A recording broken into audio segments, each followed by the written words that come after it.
This is the examination of the hidden human condition. You're listening to the Hidden Killers Podcast. This is the Hidden Killers Podcast with Tony Brueski. Robin Dreeke is with us. We are discussing the case of Brian Kohberger. Robin, of course, retired FBI special agent, Hidden Killers contributor. When we're talking about the alibi that now has been given by Kohberger, I like to go for nighttime drives. From an investigative standpoint, how significant is it a suspect like Kohberger to claim that he likes to take late night drives? You know, being, as everyone knows, my roots are spy recruiting. Yep. You know, my job was recruiting intelligence officers from foreign adversaries that do not have our best interests at heart. And when I was looking for individuals to recruit, and when I say recruit, really you're providing them an opportunity, a safe passage to us that they could then put it into their regular lives so they wouldn't be noticed by their own people. And one of the things that we looked at, or I looked at in hindsight, the ones that you never suspected would ever betray their country and cooperate with us were the ones that on the outward side were just the staunch supporters of their own regimes, but also they established a pattern of behavior in their lives throughout their entire overseas professions. And we're talking years and sometimes decades, where they would create a time period that they would be alone with their families, and they made the excuse that, oh, we just go shopping for 6 hours on Saturdays by ourselves. Meanwhile, the rest of everyone else always traveled in groups to not have any nefarious things happen. And so what they did is they designed by their daily habits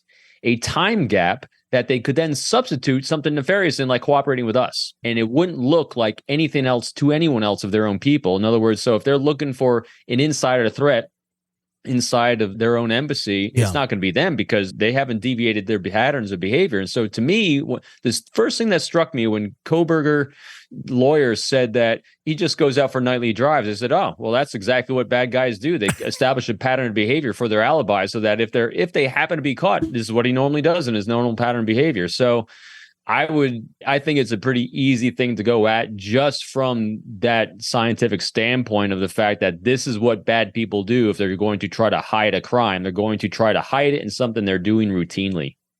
And that's so interesting about this because initially we hear he's looking forward to be exonerated. There's an alibi. There's this or that. Do you think this is the alibi he legitimately planned on giving and then Ann Taylor's just delivering it at this point? And in his mind, he thought that's a solid alibi? Or did they get down to a conversation going, what is your alibi? And there isn't much. And maybe he thought, going for a drive, that'll tell him. That'll get him off my case. So put on my conjecture hat again. Yeah. Yes, I think so. You know, so let's look at my arc of my behavior throughout this with assessing it. I continually go back to, I think this is a really bad science experiment this high school kid did on how to kill someone and be a serial killer. And he read in a book someplace, again, pure conjecture. Sure. He read a book someplace about how to hide in plain sight and how to make it look like your normal pattern of behavior. And so that was his planned alibi. Now, whether that's the truth or not, who knows? We'll find out, when it goes to prosecution. But, it fits my modus operandi of a science experiment that he did to how to be a serial killer and all his years of study, just when it was met with the light of day and reality, just doesn't hold up. Do you feel like Ann Taylor, the attorney, is almost being held hostage here? where I mean, there's been a lot of talk, and we've even talked about it, of she seems to have some sort of a strategy here going on that seems to be a bit deeper than we think. But then things like this come out. Yeah, I guess you're expecting more of a strategy from someone that we thought may have had more. But ultimately, at the end of the day, she has to do what her client wants. And if he's sitting there thinking that he's in charge and steering the ship more than she is, she's going to have to come out and make statements like this, exactly like she did. Is this a situation where from behind the scenes, he really is pretty much calling all the shots at this point, and Ann's there going, well, I have to do what he wants at the end of the day, even if he's not going to listen to my suggestions and my expertise?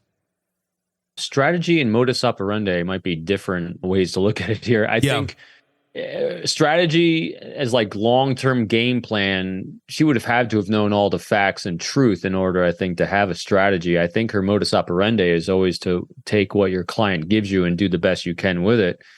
he might have oversold what he had when he was in discussions with her. And so she's just doing her job, is taking whatever I get and doing the best I can with it. And that's what she gets paid the big bucks for. Sure. And so in his mind, again, like you said, in his mind, he had these fail-safe things of, just in case I do get caught, I have this and this that I've done. And I read in a book once that, you can use this as an alibi. And so I think that's what he might have been feeding her. Who knows? Yeah. Again, unless you're in that mind. It's interesting. She doesn't strike me as the type of person that's going to take a lot of, obviously it's a collaboration with your client, but I'm always struck when these defense attorneys seem to be taking more direction from their clients than they should be, especially when the client is off. Yeah. I think also defense attorney in Lori DeBelvallo's case, who gave that horrendous, statement at the end of her sentencing where he said, she's misunderstood, she's all about love. And you're like, what are you talking about? That was clearly a statement that came from Lori Vallow, but you didn't have to read it. You didn't have to say it. So I'm always kind of perplexed when defense attorneys are taking maybe a little too much direction or get too enthralled with their clients, maybe. I don't know. But yeah, I'm with you. This one's it's striking to me that someone that is good at what she does is giving so light answers, I guess. This is an examination of the hidden human condition. This is the Hidden Killers podcast with Tony Brueski.